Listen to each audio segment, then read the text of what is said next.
Көрермендер, сіздерге бүгін Zoom бағдарлама ортасын көрсетпекшімін. Және бұл бағдарлама онлайн конференцияларға арналған. Енді бұл бағдарламаның бірінші бөлімі сіздерге тіркелу бөлімін көрсетем.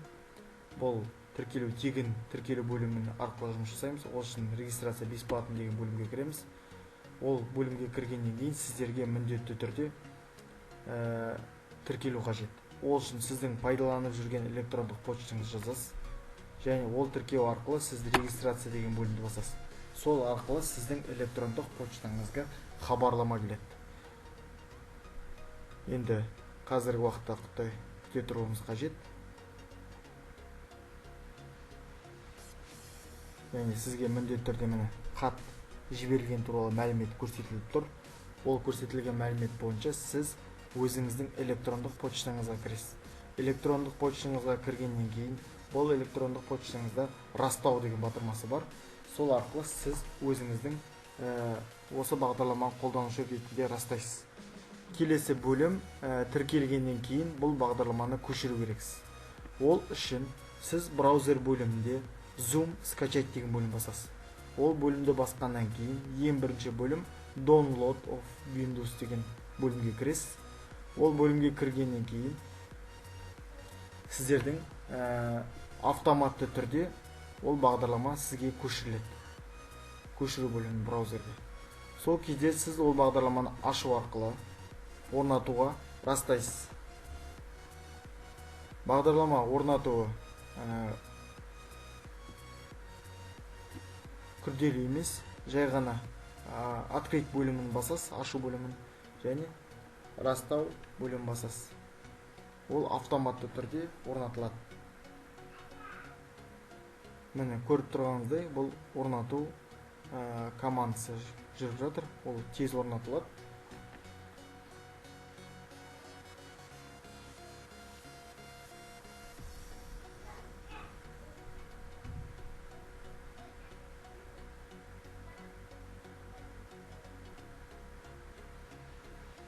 Сізге орнатылғаннан кейін ол жұмыс үстеліне міндетті түрде шығу керек. Енді орнатылғаннан кейін осындай бет ашылады. Енді сіз тіркелгендіктен сіз войти деген кіру деген бөлім басасыз. Кіру батырмасы кезінде сіздің тіркелген электрондық почтаңызды жазасыз. Және пароліңізді және кіру батырмасын басасыз. Сіздің кіргеніңіз жөнінде сіздің оң жақ жоғарғы бөлігіңізде сіздің электрондық почтаңыз растап тұрады. Және сіздің қандай тегін бөлім болса, сізде базовый деген бөлім тұрады. Бұл 40 минуттан артық конференция пайдалана алмайсыз. Және саны 100-ден аспау керек, қатысушы саны, сондай шектеулер қойылады. Енді жаңа конференция құрушы новый конференция бөлімін басамыз. Сол кезде алғашқы бет ашқан кезде өзіңіздің суретіңіз шығады. Және төменгі бөлігінде войти аудиоконференция десеңіз, төменгі бөлігінде сіздің дыбысты тексеру бөлімі ашылады. Сіз осы арқылы дыбысты тексеріп аласыз. Бірінші мелодия арқылы тексеріп аласыз. Екінші өзіңіздің дауысыңызды тексеруге болады. Және сіздің келесі бөлім бұл бейне камера бөлімі тұрады. Видео бөлімі. Осы арқылы сіздің бет әлпетіңізді барлығын көрсетіліп тұрады. Немесе айырып қоюға болады. Үстінен бассаңыз айырылы түрде болады. Немесе қосулы күйде қалдырып болады.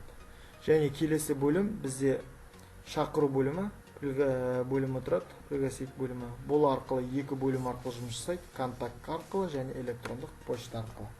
Электрондық почта арқылы шақырылатын болсаңыз, ол бірінші mail сияқты бөлімде почталарыңыз арқылы, екінші Gmail аккаунттар арқылы шақыруға болады, Yahoo Mail арқылы шақыруға болады, және төртінші бөлім көшіру арқылы шақыруға болады. Копировать бөлім бассаңыз, сіз көшіріп аласыз. Және бұл бөлімді жауып арқылы сіз кез келген браузер арқылы, контакт арқылы, немесе Facebook арқылы, немесе WhatsApp арқылы жібере аласыз. WhatsApp бөлімі арқылы ашсаңыз, кез келген WhatsApp арқылы ашасыз да, сіз ставить деп бөлім бассаңыз, сізге осындай шақыру бөлімі барады. Осы шақыру бөлімі арқылы сізге пайдаланушы осы ссылка арқылы кіріледі және сіздің конференцияңызға қатыса алады. Енді сіз бұл конференцияны кіргеннен кейін сізге қатысушылардың санын білу үшін сіз мына бөлімде сіз қарай аласыз. Ол қатысушылардың саны осы жерде тіркеліп тұрады және оның атын өзгертуге болады, қатысушылардың суретін өзгертуге болады. Тағы бір айырмашылық, бұнда олардың бейнесін, камера видеосын өшіріп тастауға болады, немесе дыбысын қосып айыруға мүмкіндік береді. Және келесі бөлім демонстрационный деген бөлім болады. Бұл сіздің онлайн жүрген конференция кезінде сіз демонстрационный түрде бүкіл мәліметтер көрсете аласыз. Ол үшін сіз өзіңіздің жұмыс істеуде көрсетілетін мәліметтерді алдын ала дайындап қою керексіз. Сол кезде сізде барлық нәрсе көрсетілу бөлімінде көрсетіледі. Демонстрационный бөлімге басқан кезде сізде барлығы да көрсетіледі. Міне, мен көрсетілетін бірінші бейне баян болатын болса, компьютерде міне ашық тұр, соны басқан кезде ол мәліметтерді барлығы көрсетіледі. Мәліметтер көрінеді. Ол сіз көріп жатырған мәліметтерді басқа конференцияда болып жатырған қатысушылардың барлығы да мәліметті көре алады. Және оны тоқтатып қоя аласыз. Және сіз ол арқылы комментарий жаза аласыз. Мысалы, бір нәрсе болып жататын болса, сізде оған сызу немесе кетіру арқылы қосымша мәліметтер жасай аласыз. Мысалы, түстерін өзгертіп бірдеме жазатын болсаңыз, тағы бір бөлігін қосатын болсаңыз, тағы мәліметтер жазатын болсаңыз, осы арқылы көрсете аласыз. Енді бұл мәліметті тоқтатып және басқа браузерлер арқылы немесе онлайн жұмыстар арқылы тесттер жұмыс жасауға болады. Онлайн қосып қоясыз мәліметтерді дайындап. Сол арқылы оқушы немесе қатысушы кіре алады. Және тағы бір бөлім, бұл доска сообщений деген бөлім бар. Бұл арқылы барлық қолданушыларға бірдей жұмыс жасауға мүмкіндік береді. Мысалы, сіздер барлық қатысушылар конференцияда бірдей жұмыс жасайтын болсаңыз, осы арқылы мәліметтер сызу арқылы жасауға болады. Ол үшін бірінші сіз өзіңіздің мәліметтер бөлімінде, демонстрация бөлімінде тоқтата тұрайық. Мәліметтер демонстрация бөлімінде сізде мына жерде бөлім сұрайды. Бірінші, жалғыз өзіңіз көрсететін болсаңыз, онда белгілі өзіңізге белгілі бір доступ жасайсыз. Ал немесе бірнеше адам болатын болса, несколько участник деген бөлімді таңдайсыз. Осы арқылы, мысалы, несколько участник таңдатын болсаңыз, сізбен жұмыс жасап отырған кезде мәліметті оларда қатар жұмыс жасай алады. Және бұл жұмыс жасап отырған кезде мәліметте тағы бір ерекшелік тоқталатын болсақ, жұмыс жасап болғаннан кейін мәліметте сізге комментарий түрінде реакция білдіре алады қатысушылар. Шапалақ соғу арқылы немесе бас бармақ әдісі арқылы сіздерге мәлімет көрсете алады. Және болып отырған мәліметтердің барлығы компьютерге жаза аламыз. Ол үшін записать экран деп бассаңыз, сіздің болып жатырған нәрсеңізді дыбыссыз күйде жазылады. Мәліметтерді дыбыссыз күйде жазады. Және тағы бір мәлімет, қатысушылар арқылы хат алмасу арқылы сіз чат бөліміне кіріп мәліметтер жазып, ол жібере аласыз, немесе белгілі бір файл бөлімдерін жібере аласыз. Мысалы, қажетті суреттер болатын болса, сол тапсырмалар бойынша сіз оларға жібере аласыз. Олар сол мәліметтер арқылы өздеріне көшіріп қарай алады. Және дыбысты жазу тоқтату үшін, мысалы, пауза қоятын болсаңыз, остановить запись десеңіз, сіздің дыбысыңызды мәліметті сақтаған түрінде көрсетіледі. Енді бұл терезе мүмкіншілігі жеке-жеке тоқталдым. Енді конференцияны аяқтау үшін сіз завершить конференция дегенді басасыз.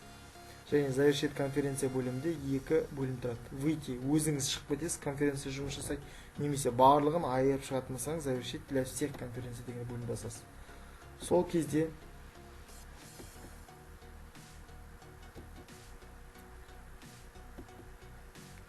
конференция бөлімінде сізде мәліметтер барлық көрсетіледі. Міне, сіздің жасалған бейнеңіз барлығы сақталады.